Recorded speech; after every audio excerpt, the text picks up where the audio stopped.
guys, welcome to the Treasury Update Podcast Coffee Break Sessions, the show where we cover foundational Treasury topics and questions in about the same amount of time it takes you to drink your coffee. So today we're going to cover scalability. So do you just want to jump right in and let us know what scalability is? When I think of scalability in Treasury, I primarily think of it from a system perspective, but this ability to scale up and down does have a human component. But I think for purposes of this podcast, we'll think about it from a system and a process capacity perspective. So this is the ability to flex up and down, could be based upon a shift in demand of activity. So maybe you have to do a lot more payments at one point in time, or you're handling a cyclical activity that might happen at the beginning of the month or the end of the quarter. And so you have the ability from a system perspective or from a human capacity or process perspective to rapidly scale up or down, move up or down your ability to handle different activity. In the system perspective, it's, can I call more compute or computing power when maybe I'm running a bunch of models? I don't need 100 units of computing power most of the times during the month, but maybe I need that when I'm running my 5 models each week for a forecast, and I only need no more than 3 or 5 at other times. So it's the ability to use what you need to meet the needs in a flexible manner. So then why is scalability important, I guess, to treasuries? Yeah, I think scalability is important because volatility is real. Volatility of exposures or issues of what work has to be done.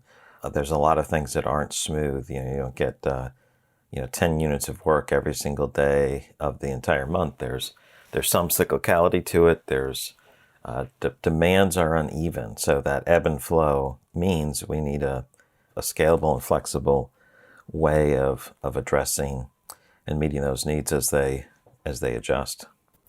Okay, that's great. So then I know we've kind of talked about it throughout this conversation, how it's applied to treasury departments, but is there anything more specific or any examples you can give us about how scalability is applied in treasury departments?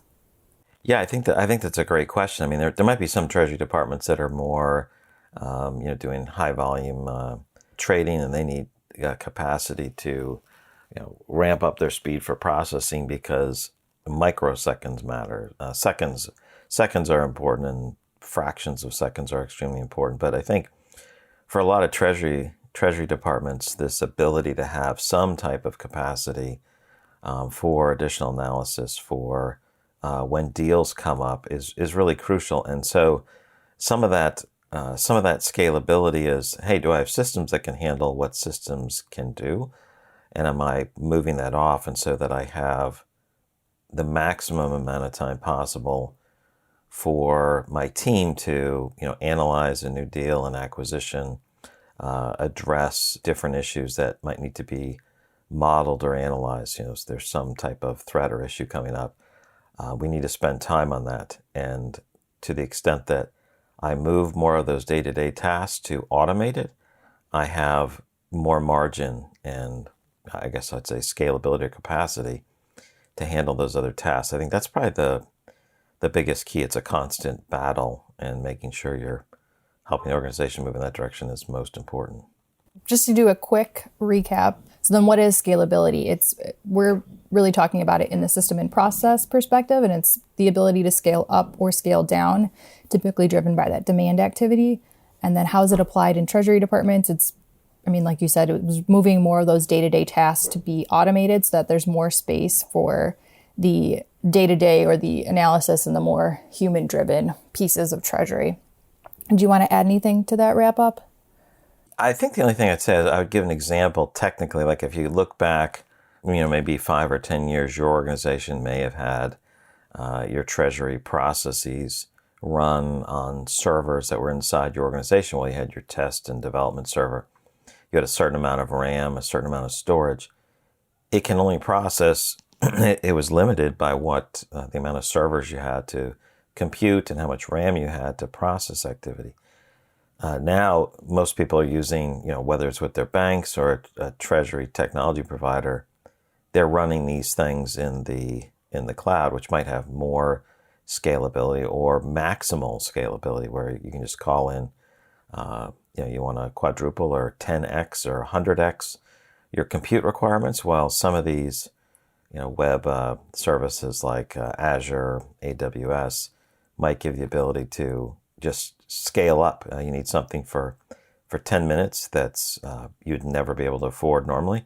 Well, you just pay for the compute power then, and it drops back down what you're using. There's a number of applications throughout the organization, but there's certainly really important ones in treasury, especially as we explore machine learning and different types of ways of managing big data situation that's confronting us. More and more data that we need to analyze, and we can use these types of scalable tools to do massive computing activities that lead to significant improvements in liquidity, efficiency, and decision making.